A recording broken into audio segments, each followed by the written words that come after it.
One must have a mind of winter, to regard the frost and the boughs of pine trees crusted with snow, and have been cold a long time, to behold the junipers shagged with ice, the spruces rough in the distant glitter of the January sun, and not to think of any misery in the sound of the wind, in the sound of a few leaves, which is the sound of the land, full of the same wind that is blowing in the same bare place.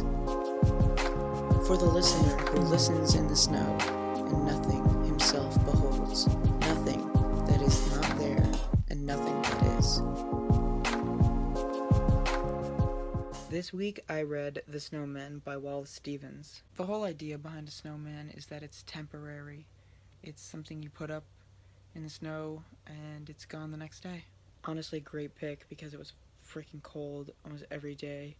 This week we were going through a polar vortex. This poem's all about observation, so I spent this week sort of observing things that I wouldn't normally observe. This poem has a lot of undertones of sound.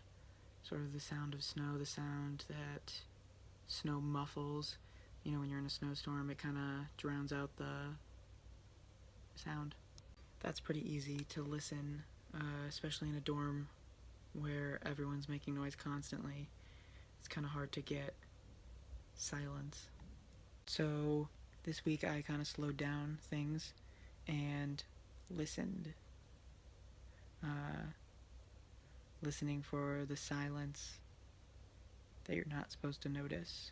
Overall, a pretty great poem, especially for this week, dealing with the freezing cold polar vortex, but on to the next week.